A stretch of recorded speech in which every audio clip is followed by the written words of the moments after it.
মুখ্যমন্ত্রী বাংলাদেশ সরকারের মাননীয় প্রধানমন্ত্রী শেখ হাসিনা, মঞ্চবিষ্ট সম্মানিত সুধী এবং প্রধানমন্ত্রী ফিরোজশাহ নির্বাচিত ফেলেগণ সবাইকে জানাই অন্তঃস্থল থেকে শুভেচ্ছা।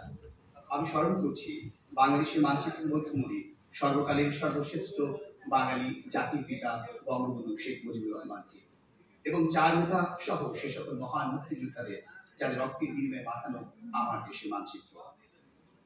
৭৫-১৫ আগস্ট ভয়াল রাতে শাহাদাত বরণকারী বঙ্গমাতা শেখ ফজিলাতুন্নেছা মুজিব সহ সকল পরিবার শহীদদের অশেষ কৃতজ্ঞতা জানাই শিক্ষা ও শিশু বান্ধব সরকার মাননীয় প্রধানমন্ত্রীকে, যিনি গবেষণা ও উচ্চ শিক্ষার মাধ্যমে দক্ষ মানব সম্পদ দ্বারা স্মার্ট বাংলাদেশ নির্মাণে প্রধানমন্ত্রী ফিলোশিপ চালু করেন। আমি শামসুর সর্দার একজন বীর মুক্তিযোদ্ধার সন্তান এবং প্রাথমিক বিদ্যালয়ের একজন সহকারী শিক্ষক। জীবন গল্পের একটি প্রতিচ্ছবি আমি আপনার মুখে ব্যক্ত করতে চাই। কতটা কষ্টে একটি মানুষ আত্মবিশ্বাস নিয়ে দাঁড়াতে পারে। ২০০১ সালে বাবা যখন চাকরি থেকে অবসর নেন, তার ২ বছর পরেই আমি সংসারের হাল করি। 2 বোন আর ছোট ভাইয়ের স্বপ্ন পূরণে আমি প্রাইভেট পড়তে শুরু করলাম। বিজ্ঞান ও এসএসসি পরীক্ষায় উত্তীর্ণ হলেও এসএসসি পরীক্ষার ব্যর্থতায় আমি হতাশ হয়ে পড়লাম। কিন্তু আমি থেমে থাকা মানুষ নই। ধার করে টাকা নিয়ে এসএসসি পরীক্ষায় আমি উত্তীর্ণ হই। এরপর ব্যাচেলর অফ আর্টস এর প্রথম বিভাগ এবং মাস্টার অফ সোশ্যাল সায়েন্স এর প্রথম শ্রেণীতে উত্তীর্ণ হওয়ার পর ইলেকটিভ ইংরেজি সহ ইংরেজিতে মাস্টার্স, জিপিএ, বিএড, এলএলবি এবং ঢাকা বিশ্ববিদ্যালয় থেকে এমএ সম্পন্ন করি।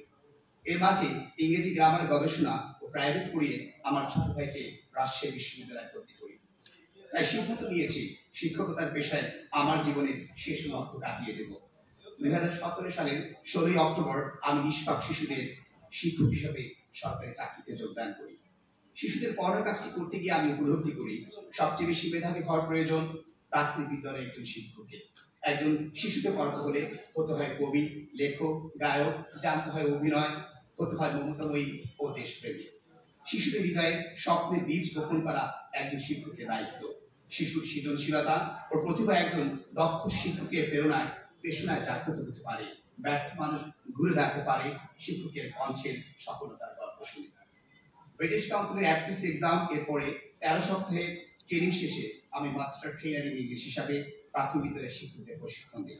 আমার লেখা গান, কবিতা ও গবেষণার কারণে ২০২৩ সালে জেলার শ্রেষ্ঠ সহকারী শিক্ষক, ইংরেজিতে কথা বলার সহজ কৌশল সিনট্যাক্স উইথ ওয়ার্ডস অ্যান্ড ক্লোবার্টি লার্নিং স্কুল ইনোভেশন করার কারণে জেলার শ্রেষ্ঠ ইনোভেটর ঘোষিত হই। আমার দেশের শিশুরা অনেক মেধাবী, তাই শিশুর উপর গবেষণামূলক শিক্ষা পদ্ধতি, ঝরে পড়ার রোধ ও পড়ার আগ্রহকে আরো বাড়িয়ে তোলার লক্ষ্যে বিদেশি উচ্চশিক্ষায় আমি স্বপ্ন দেখা শুরু করি। পৃথিবীর বিশ্ববিখ্যাত যুক্তরাষ্ট্রের হার্ভার্ড বিশ্ববিদ্যালয়ে অফার লেটার পেয়ে আমি থমকে গেলাম।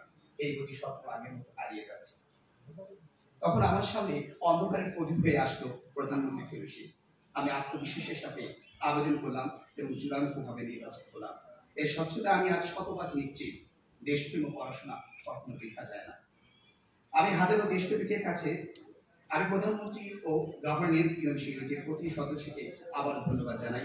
একজন সহকারী শিক্ষককে প্রধানমন্ত্রী ফেলোশিপ প্রদান করে হাজারো দেশপ্রেমিকের কাছে এটি একটি উজ্জ্বল দৃষ্টান্ত হয়ে রইল। আমি সিদ্ধান্ত নিলাম প্রযুক্তির সর্বোচ্চ ব্যবহার শিখে শিশুর উপর গবেষণামূলক অধ্যয়ন আমার দেশের শিক্ষা ব্যবস্থাকে আরো উন্নত ও টেকসই করবে।